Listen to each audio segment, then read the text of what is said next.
നിന്റെ നിപ്പും മട്ടും ഒക്കെ കണ്ടാ നീ ഏതാണ്ട് ഗൾഫിൽ പോവാൻ പോകുന്നതിലുണ്ടല്ലോ. ഇപ്പൊ ഏതാണ്ട് ഇതൊരു ഗൾഫ് തന്നെയാണ് കേട്ടോ. വേണോ? വേണ്ട, ചപ്പാത്തി വേണ്ട, ഞാൻ കഴിച്ചു. ഐശാക, നീ പറഞ്ഞത് റിമാൻഡ് 14 ദിവസം ഒന്നല്ലേ? 14 ദിവസത്തെ ഡ്രസ് എടുത്തിട്ടുണ്ട്. 15ാമത്തെ ദിവസം ആയി കഴിഞ്ഞാ അവര് തരേണ്ടി വരും. ഓക്കെ, അത് നീ ഏറ്റോളണം.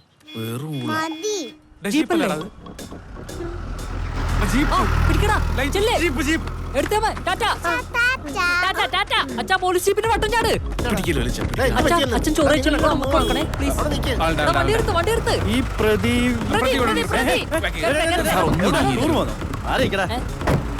ചേട്ടാ, ഈ പ്രദീപിന്റെ വീടേതാ? സാറേ, പുറത്ത് മുന്നോട്ട് ചെന്ന് ഇടത്തോട്ട് തിരിഞ്ഞ് ഒരു കള്ളലക്ഷണം തന്നെ മുന്നോട്ട് ചെന്ന് ഇടത്തോട്ട് തിരിഞ്ഞ് അവിടെ ആരോടെങ്കിലും ചോദിച്ചാൽ. ഓ ശരി. പോലീസുകാർക്ക് രാജ കാണിക്കുന്നു. എന്നാലും അവരെന്താണോ പിടിക്കാതെ പോയത്? ഇതൊക്കെ ഇങ്ങോട്ട് വരാൻ അന്ത് പിടിക്കാതെ പോയത്? എടാ, നമ്മൾ കേസ് രജിസ്റ്റർ ചെയ്തിരിക്കുന്ന ട്രിവാൻഡ്രത്തിൽ മാവേലിക്കര വരെ എത്താൻ കുറച്ച് സമയം എടുക്കും. നമുക്ക് അങ്ങാട്ട് പോയി കീഴടങ്ങിയാലോ? Very good idea. ബസ് ആശന്റെ വാങ്ങാം. ഉറപ്പായിട്ടും. ഓക്കെ.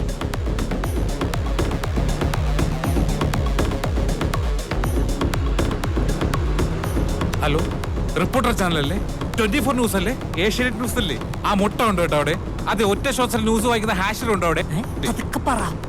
KSRTC ബസ്സിൽ കല്ലെറിഞ്ഞ പ്രതി ഇന്ന് കീഴടങ്ങും. ഇനി ഏത് ചാനലുണ്ട്? Safari channel. ചേട്ടാ, ചേട്ടനല്ലേ മറ്റേ വീഡിയോയിലുള്ള? ചേട്ടാ, ചേട്ടനെ സമ്മതിക്കണം. ചേട്ടാ, ഒരു സെൽഫി എടുത്തോട്ടെ. ഇല്ല, ഒരു സെൽഫി ഒന്ന് ചിരിക്കട്ടെ. ഒരു സെൽഫി.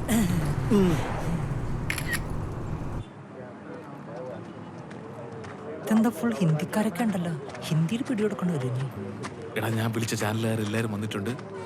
നീ ധൈര്യമായിട്ട് കയറി പറയാൻ നീ എല്ലാം ചെയ്തേന്ന്. Thank you ഐഷക. ഞാൻ അകത്ത് പോയി പിടികൊടുത്തിട്ട് ഇമ്മീഡിയറ്റ് ആയിട്ട് സിസ്റ്റം ചേഞ്ച് ചെയ്തിട്ട് വരാം. നീ ഇവിടെ റെസ്റ്റ് ചെയ്യ്. ഓക്കെടാ. വിനോദേ, എന്താടാ? എടാ, കുറച്ചുകൂടെ മാസം കൗണ്ടർ അടിച്ച ശീലം മാസ് പിടിക്കാല്ലേ? വർക്കാണ്. മാസ് ഇതായിരിക്കും. ഈശ്വര, തോക്കിന് പിടിവെച്ചിടും. ഉയരോടെ വന്നാ മതിയായിരുന്നു.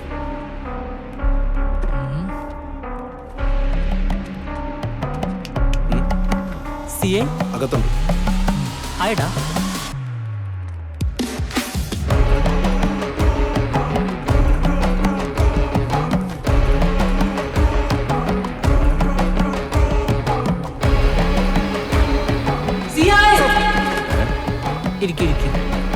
ഇറങ്ങി വാടോ.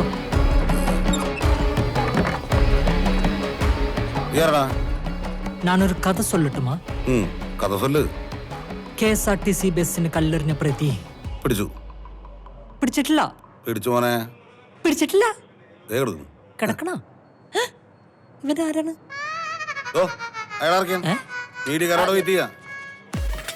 അല്ല സാർ, യഥാർത്ഥ പ്രതി ഞാനാണ്. KSRTC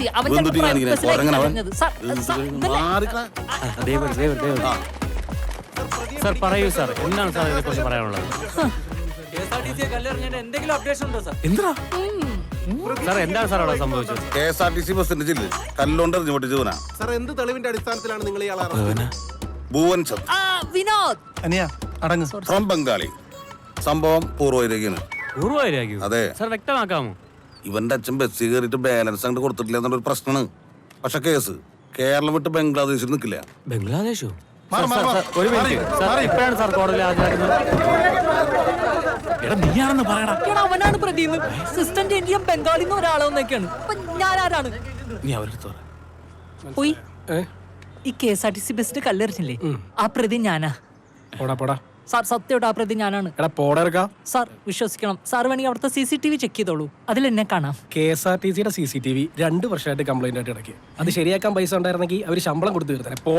സാർ, CCTV ഓഫീസ് എവിടെ അറിയോ?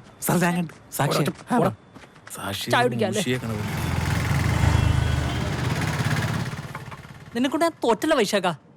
സിസ്റ്റം ചേഞ്ച് ചെയ്യാന്ന് പറഞ്ഞ എന്റെ കൂടെ ഇറങ്ങിയിട്ട് എന്തൊരു ജ്യൂസ് കൂടിയാണിത്. എന്റെ ബാങ്ക് ബാലൻസ് മൊത്തം തീർന്ന്. ഇത് ലാസ്റ്റ് ജ്യൂസാണ്, നോക്കിക്കോ. നീ ഇങ്ങനെ ആവശ്യമില്ലാത്ത കാര്യത്തിന് പ്രതികരിക്കാത്ത ശവമേ. ആവശ്യമുള്ള എന്തിനെങ്കിലും പ്രതികരിക്കും ഞാൻ. 2 പപ്സ്. ഫുഡ് സേഫ്റ്റി മാഡം ഇല്ലേ ഇത്? Madam, what A pleasant surprise. Madam ഇവിടെ വരുമെന്ന് അറിഞ്ഞിട്ട് മനഃപൂർവ്വം ഫോളോ ചെയ്ത് വന്നു. മാഡം എന്താ ഇവിടെ? ഞാനൊരു കേക്കിന് ഓർഡർ കൊടുത്തിരുന്നത് വാങ്ങിക്കാൻ വന്നതാ. Oh birthday, happy birthday to you. എന്റെ അല്ല, മോളുടെ. അപ്പൊ മോളോട് നമ്മൾ അന്വേഷണം പറഞ്ഞേ. പറയാം. എന്നാലും മാഡത്തിന് ഞങ്ങളെയും കൂടി വിളിക്കായിരുന്നു, വിനോദൻ വൈശാഖൻ. അത് അങ്ങനെ വലിയ പരിപാടിയൊന്നുമല്ല, നമ്മള് 3 ആളേ ഉള്ളൂ. എന്നാലും നമ്മളെയും കൂടെ ഒന്ന് വിളിക്കാം. വിളിക്കായിരുന്നു. അല്ല, അത് ഈ കേക്ക് എത്ര പേർ കഴിക്കാൻ പറ്റും ബ്രോ? ഒരു 10-20 പേർ കഴിക്കാം. ഓഹോ. എന്നിട്ടാണ് നമ്മളവിടെ എടാ, എടാ വാടാ വിനോദേ. അവൻ പോയി കേക്കായിട്ട്. ഓക്കെ. നടക്കാല്ലേ?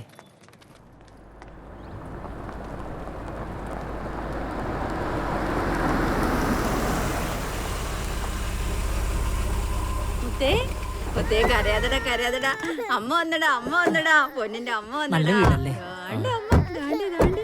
ചേച്ചി, നമുക്ക് 2 ഗസ്റ്റ് ഉണ്ടേ. വൈശാഖൻ നിന്നെ കണ്ടിട്ടാണല്ലോ കുട്ടി കരയണത്. ഇതൊന്ന് പിടിച്ച്. ആ വാടാ.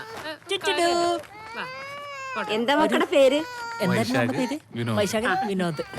ബലൂൺ പോയി. വാ, വാ. വാ, നമുക്ക് ബർത്ത്ഡേ ആയിട്ട് ഇതിവിടെ ഇരിക്കട്ടെ. മക്കളങ്ങോട്ട് ഓ, ഇരിക്കും. കൊച്ചിന് എത്ര വയസ്സായി? 2ാമത്തെ പിറന്നാളാണ്. കൊച്ചിന്റെ അച്ഛൻ? ഞാൻ പറഞ്ഞെന്ന് പറയില്ല കേട്ടാ, അവൻ ഭയങ്കര ഉപദ്രവമായിരുന്നു. കൊച്ചോ? അല്ല, കാവ്യര മാപ്പിള. അതുകൊണ്ടാണ് അവര് പിരിഞ്ഞത്. അയ്യോ, ഞാൻ പറഞ്ഞെന്ന് ആർക്കും പറയില്ലേ മക്കളെ. അല്ല, അപ്പൊ ഈ കഴുത്തിലെ താലി നെറ്റിയിലെ സിന്ദൂരവും? അപ്പോ അതൊക്കെ ആളുകളുടെ ചോദ്യങ്ങൾ സഹിക്കാൻ വയ്യാഞ്ഞിട്ട് ആ കൊച്ചിട്ടോണ്ട് നടക്കണല്ലേ. മക്കളെ, ഇതൊക്കെ ഞാൻ പറഞ്ഞെന്ന് പറയേ ചെയ്യില്ല കേട്ടാ. വൈശാഖ, എന്താന്നറിയില്ല, ഇത് കേട്ടിട്ട് എനിക്ക് വല്ലാത്തൊരു കുളിരും വയറ്റിലൊരു വിറയലും. ചേച്ചി ഡോളോ അങ്ങനെ ഇരിപ്പുണ്ടോ? പാരസെറ്റമോൾ ഉണ്ട്, തരട്ടാ? എടുക്കട്ടാ? ഇപ്പൊ കൊണ്ടുവരാം. വെള്ളം മാറി കുളിച്ചതിന്റെ കുറച്ച് ഞാൻ മാറും. ധൈര്യത്തിലിട മാറും. ഇതാരാ? ഞാനും എന്റെ അച്ഛനുമാ, KK രാജേന്ദ്രൻ. ഓ, വലിയ പൊതുപ്രവർത്തകനാ. നിങ്ങളെപ്പോലെ പണ്ട് ഇതുപോലെ പരിപാടിക്ക് ഇറങ്ങി തിരിച്ചതാ. അച്ഛൻ ഏത് ട്രൂപ്പിലായിരുന്നു? ഇന്ത്യൻ റെയിൽവേക്കെതിരെ ട്രാക്കിൽ ടോയ്ലറ്റ് ടാങ്ക് തുറന്നു വിടരുതെന്ന് ആവശ്യപ്പെട്ട് കുറെ പരാതികളും നിവേദനങ്ങളും കൊടുത്തതാ. ആരും തിരിഞ്ഞു നോക്കിയില്ല. വിനോദ് പറയുന്നത് ശരിയാ, എന്ത്? സിസ്റ്റം ശരിയല്ല. എല്ലാത്തിനും അതിൻ്റെതായ സമയമുണ്ട്, പക്ഷെ ആ സമയം ഏതാണെന്ന് നമ്മൾ തീരുമാനിക്കണം. ഈടാറ് ഞാൻ എടുത്തോട്ടാ. നീ എന്തിനാ ബുക്ക് എടുത്ത്?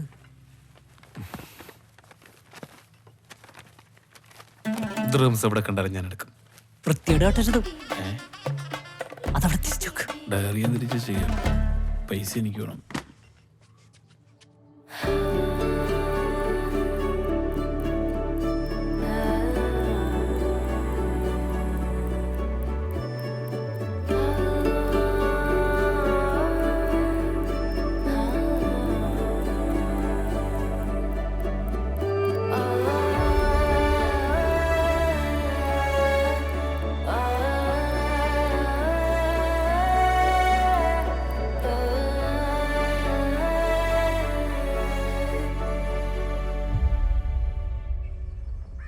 നീ വിളി.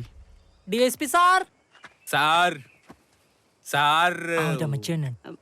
അമ്മച്ചി, DSP സാറുണ്ടോ? JCB ഏ? JCB? വിളിക്കുന്നു. അമ്മച്ചി, ഞങ്ങൾ പണിക്കുവന്നല്ല. അയ്യോ, ജയചന്ദ്ര ബാബു എന്നാ പേര്. ഞാൻ JCB എന്ന് വിളിക്കുന്നതേ ഉള്ളൂ. Very sweet. ശരി. സിനിമാ പ്രേമികൾ കണ്ണിൽ എണ്ണയും ഒഴിച്ച് കാത്തിരിക്കുന്ന പല ചലച്ചിത്രങ്ങളും തിയേറ്ററുകളിൽ എത്തിക്കഴിയുമ്പോൾ അതേ എണ്ണയിൽ ആ സിനിമയുടെ സംവിധായകനെയും നടനെയും നിർമ്മാതാവിനെയും പൊരിച്ചെടുക്കുന്ന കാഴ്ചകളാണ് നാം ഇപ്പോ സ്ഥിരമായി കണ്ടുകൊണ്ടിരിക്കുന്നത്. ഉദാഹരണത്തിന് ഇപ്പോ അടുത്ത കാലത്ത് ഇറങ്ങിയിട്ടുള്ള ചില സിനിമകളെ പറ്റി ഒന്ന് ചിന്തിച്ചു നോക്കൂ. സാർ നമസ്കാരം. നമസ്കാരം. പ്രീത മാഡത്തിന്റെ ഫ്രണ്ട് കാവ്യ മാഡം പറഞ്ഞിട്ട് വന്നതാ. കാവ്യമാധവനോ? കാവ്യ മാധവനല്ല, കാവ്യ മാഡം. ഓ, ഇയാൾക്ക് ചെവി കേട്ടോ. എന്താ കാര്യം? നമ്മൾ മാവേലിക്കരയെന്നാണ് സാർ. അതെ. അതിന് വന്ന കാര്യം പറയൂ. സാറിന് ഈ പോലീസ് വകുപ്പ് പോയിട്ട് കൂടുതൽ ഗ്രാഹ്യം ഉണ്ടെന്ന് കേട്ടായിരുന്നു. ഒരു റിട്ടയർഡ് DSPക്ക് പോലീസ് ഡിപ്പാർട്ട്മെന്റിനെ കുറിച്ച് അല്ലാതെ മറ്റെന്തിനെ കുറിച്ചായിരിക്കും ഗ്രാഹ്യം ഉണ്ടാവുക? സാർ ഞെട്ടരുത്, എന്തിന്? ഞങ്ങളൊരു തിരക്കഥാകൃത്തുക്കളാണ്. ഇരട്ട തിരക്കഥാകൃത്തുക്കളാണല്ലേ? അതെ അതെ. ഈ ലാൽ ജോസിനെയും ആഷിഖ് അബുവിനെയും തരുൺ മൂർത്തിയൊക്കെ പോലെ. അതായത് സാർ, നമ്മുടെ കഥയിലെ കഥാനായകൻ നിർത്തിയിരിക്കുന്ന ബസ്സിൽ കല്ലെറിയും.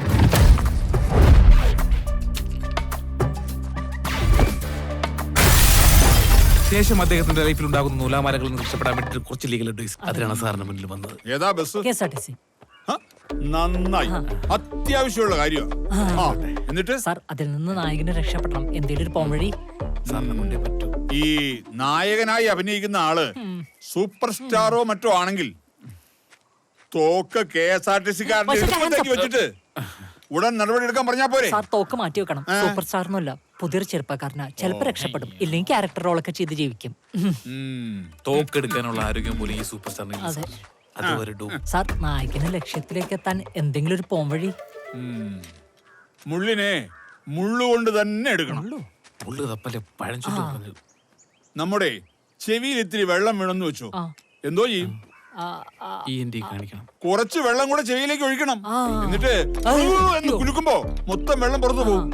എന്താ, മനസ്സിലായോ? മനസ്സിലായി മനസ്സിലായി സാർ, താങ്ക് യു. അപ്പോ ട്രാൻസ്പോർട്ടിന് കല്ലെറിയൂ, സിനിമ വിജയിപ്പിക്കും. Thank you sir, thank you. വാടാ. പുള്ളിക്ക് വട്ടല്ല, പിന്നെ ചെവിയിൽ വെള്ളമൊഴിച്ച് ENT സ്പെഷ്യലിസ്റ്റിനെ കാണിക്കേണ്ടത്. നമ്മൾ എവിടെയാ പറഞ്ഞു നിർത്തിയത്? എന്തിനു പറഞ്ഞു? പുതിയ സിനിമ. വാ, വേഗം രക്ഷപ്പെടാം, ഇല്ലെങ്കിൽ കല്ലെടുത്തെറിയും. ബസ്സിന് കല്ലെറിഞ്ഞ പ്രതി ഗോൻ ചന്ദനെ 2024/227 ശിക്ഷാ നിയമപ്രകാരം പൊതുമുതൽ നശിപ്പിക്കലിന് 14 ദിവസത്തേക്ക് ഈ കോടതി റിമാൻഡ് ചെയ്തു.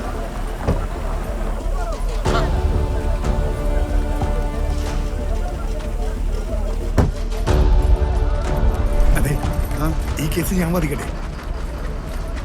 പറ, വാദിക്കട്ടെ പോലും. പിടിച്ചു കേട്ടോ. ബൈ ജാൻ. ഓക്കെ സാറേ, ശരിയാണല്ലോ അല്ലേ? ഹലോ,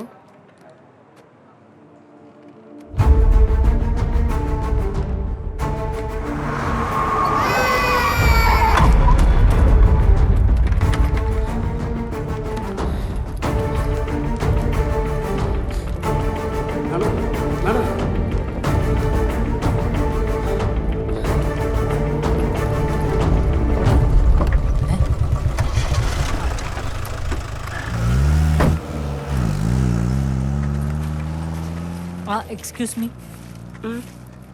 മാഡം എങ്ങോട്ടാ പോയെന്നറിയോ? എനിക്കറിയത്തില്ല. മാഡം ഈ വെടികൊണ്ട് പന്നിയോട്ട് എങ്ങോട്ടാണാവോ? ഇത്രയും നല്ലൊരു ചിക്കന്റെ മുഖത്ത് നോക്കി പന്നി എന്ന് വിളിക്കാൻ സോറി, വലിയച്ഛൻ്റെ അടുത്ത് പറയരുത്. വലിയ ചെയ്തൊക്കെ തിരക്കേണ്ട കാര്യം. അത് കറക്റ്റ് ആണല്ലോ. നീ വണ്ടി എടുക്കുക, എന്തോ പന്തിയേട് ഉണ്ട്. ഇതിൽ ഏതായാലും നമ്മളെ ഹെൽമെറ്റ് ഇങ്കിപ്പെങ്കി പോങ്കി. വേഗം വണ്ടി എടുക്കുക, നമ്മളവരെ പിറകെ പോണം. ഇത് വേറെ കേസാവും, അതോടെ ഉള്ളൂ.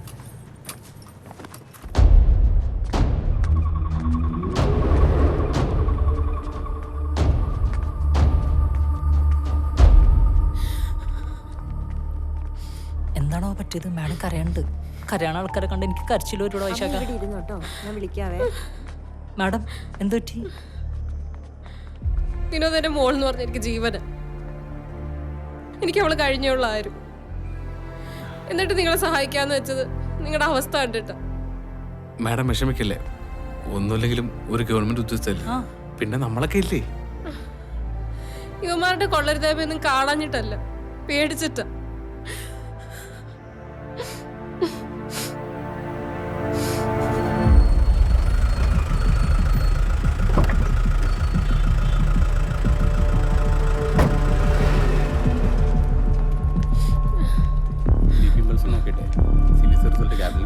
ഡോക്ടർ, എന്റെ മോള്. ടെൻഷൻ ആവണ്ട, തക്ക സമയത്ത് എത്തിച്ചുകൊണ്ട് വേറെ പ്രശ്നങ്ങളൊന്നുമില്ല. എനിക്ക് അവളെ ഒന്ന് കാണാൻ പറ്റുമോ? ഇപ്പൊ ഒബ്സർവേഷനിലാണ്, 5 to 10 minutes എടുക്കും. Thank you. താങ്ക്സ് എന്നോടല്ല പറയേണ്ടത്, കറക്റ്റ് സമയത്ത് എത്തിച്ച ആളോടാണ്. സർ, മാഡത്തിന്റെ മോളായിരുന്നു, ശ്രദ്ധിക്കട്ടെ മാഡം. ഇതൊക്കെ വീട്ടില് ജോലിക്കാരി ഉണ്ടായിരുന്നു. മാഡം എൻ്റെ ഒരു ഹോട്ടലിന്റെ ഫയൽ മുകളിലേക്ക് അയച്ചു എന്ന് കേട്ട്. ഇത് സ്വാഭാവികമായി ഉണ്ടായത്. ഇനി ആ ഫയൽ അനങ്ങിയ ഇത് യഥാർത്ഥത്തിൽ സംഭവിക്കും. പോട്ടെ മാഡം.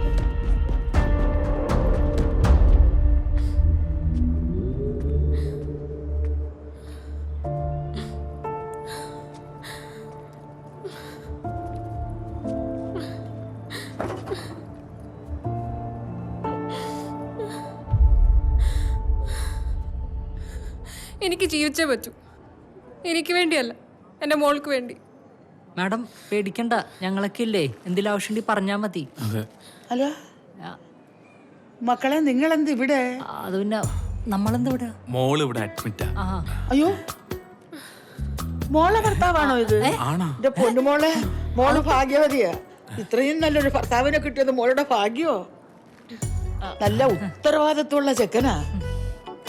ഇവനുണ്ടല്ലോ മോളെ പൊന്നുപോലെ നോക്കും.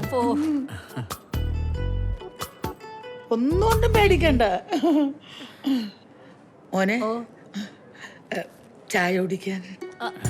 ചായ കുടിക്കാൻ എന്റെ പൈസ ഇല്ല, നീ എന്തെങ്കിലും എടുത്ത് കൊടുക്ക്. നിന്നെ പറ്റിയില്ലേ പറഞ്ഞ, എന്നെ പറ്റില്ലല്ലോ, അതുകൊണ്ട് എന്റെ ഇല്ല. അല്ല മോനും നല്ലവനാ. അയ്യോ ഞാൻ ഭയങ്കര വൃത്തിയായിട്ടുണ്ട്, എന്റെ വീട്ടിൽ പോലും കയറ്റാറില്ല. ഇപ്പൊ എന്റെ കൂടെ അല്ല മോനും നല്ലവനാ. മാഡം ചിരിച്ചു. Mission success. മാഡം ഇതൊക്കെ എത്ര ഉള്ളൂ മാഡം? അമ്മച്ചി ഉടായിപ്പായിട്ട് ഇറങ്ങിയേക്കാണല്ലേ? മാഡം വീണ്ടും ചിരിച്ചു. വൈശാഖ എന്ത് രസം കാണാൻ.